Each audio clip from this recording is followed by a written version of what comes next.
So let's talk about something fascinating that's happening right now at the very heart of the AI revolution. You've got the very people building this world-changing tech, and they're also the ones sounding the loudest alarms. So today, we're going to break down the incredible promises, the serious perils, and this high-stakes race to build AI the right way. All right, let's just kick things off with a statement that should absolutely stop you in your tracks. Now, this isn't a line from some dystopian sci-fi movie. Nope, it's a direct quote from Dario Amodei, who's the CEO of a major AI company, Anthropic. It is a massive warning about the kind of economic disruption that could be just around the corner. And it's not just a vague warning. He actually puts a number on it, a potential unemployment spike of 10 to 20%.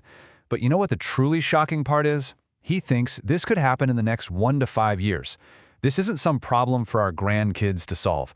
It's a challenge that needs our attention, like, right now.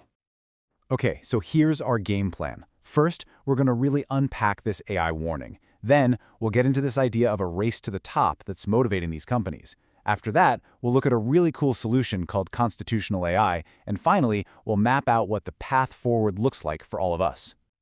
So what is driving all this urgency? You know, when you peel back all the layers, it really comes down to one single thing: speed.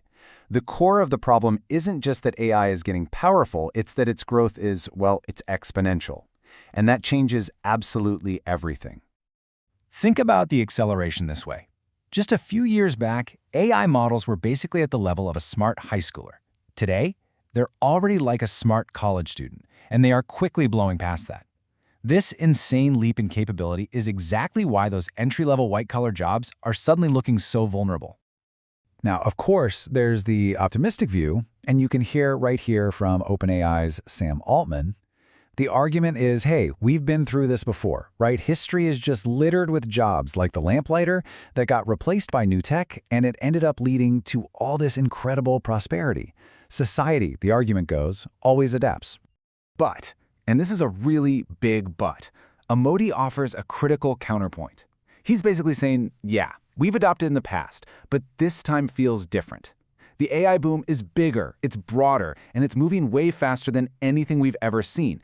The real worry is that people just might not be able to adapt quickly enough to avoid a really painful transition. And this brings us to a really fascinating question. I mean, if you're building the very technology that poses all these risks, a technology that could make your company insanely profitable, why on earth would you be the one sounding the alarm? What's the real motivation here? It kind of seems like a paradox, doesn't it? But the answer is all about this delicate, high-stakes balance. On one hand, the potential upside of AI is just world-changing. But on the other hand, the risks are equally huge. And the fear is, if the good guys don't build it safely, someone else, maybe someone with a lot fewer safety concerns, will. And you can really see that tug of war right here. The promise is absolutely incredible. We're talking about curing diseases, sparking massive economic growth.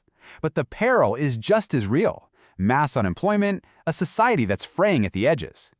And for Amodei, this is also deeply personal. His father passed away from an illness, and a cure was found just a few years later. That experience is what's fueling his urgency to unlock AI's benefits, but to do it safely, so it's a win for everyone. So this brings us to this really core idea: changing the nature of the competition itself. A race to the bottom is what we usually see in tech. It's a mad dash for speed at all costs, where unsafe products get rushed out the door and ultimately everyone loses. What Amodei is calling for is a race to the top, where companies actually compete on who can be the most responsible, who can build the safest systems. That's a race where, if it's done right, we all win. Okay, so how do you actually build safety into an AI's DNA?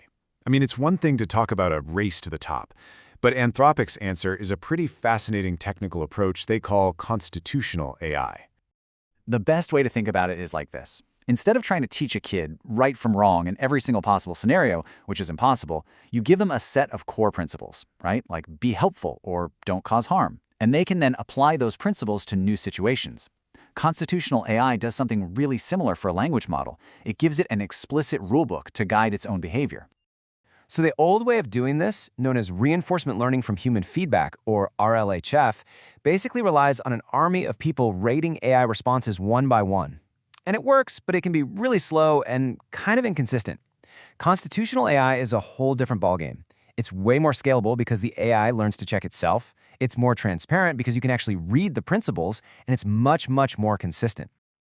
So how does this magic actually work? Well, in a nutshell, the AI learns to become its own supervisor. First, there's a self-critique phase, where one AI generates a response and another AI critiques it based on the Constitution. This teaches the first one to self-correct. Then, the AI learns to rate different responses all by itself, which creates this amazing feedback loop for constant improvement. All right, we've covered a lot of ground. We've seen the warning, we've seen the motivation behind it, and we've even looked at a potential solution. But what does all of this mean for you and me? What are the practical things we should be thinking about as we step into this new world?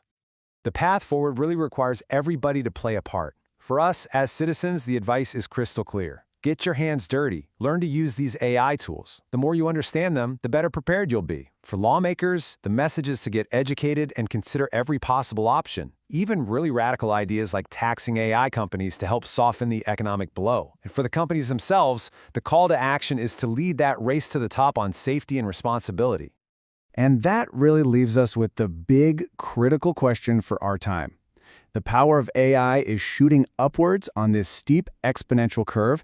The challenge for every single one of us is to make sure that our collective wisdom, our ethics, and our policies can somehow manage to accelerate right along with it.